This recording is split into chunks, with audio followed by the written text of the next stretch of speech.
नमस्कार दोस्तों। तो 1316 ईस्वी में अलाउद्दीन खिलजी की मृत्यु के बाद मलिक कफूर ने दिल्ली की सत्ता हथियाने की बहुत कोशिश की। मलिक कफूर ने खिलजी वंश के सभी उत्तराधिकारियों को मैक्सिमम को मार डाला था, लेकिन अलाउद्दीन खिलजी की मृत्यु के 36 दिन बाद ही मलिक कफूर की भी हत्या कर दी थी उनके साथियों के साथ जो उनके विरोधी थे। तो 1316 ईस्वी में कुतुबुद्दीन मुबारक शाह दिल्ली सल्तनत के सुल्तान बने, जो अलाउद्दीन खिलजी के पुत्र थे। वो जैसे तैसे मलिक कफूर की नज़रों से बच गया था। तो मुबारक शाह ने जनता का दिल जीतने का बहुत प्रयास किया। उसने जो अलाउद्दीन खिलजी की जो भी कठोर नीतियाँ थी उन्हें समाप्त कर लिया, और उसके टाइम काफ़ी विद्रोह भी हुए थे।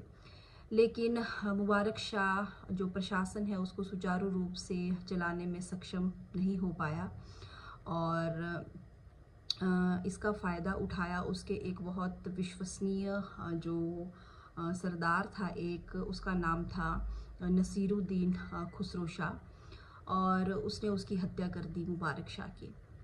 तो जो खुसरो शाह था वो दिल्ली सल्तनत का एक ऐसा शासक था जिसकी माता हिंदू थी, और खुसरो शाह भी कुछ मुबारक शाह की तरह ही था। वो भी सक्षम नहीं था कि दिल्ली सल्तनत को संभाल पाए, और बहुत ही अयोग्य शासक निकला।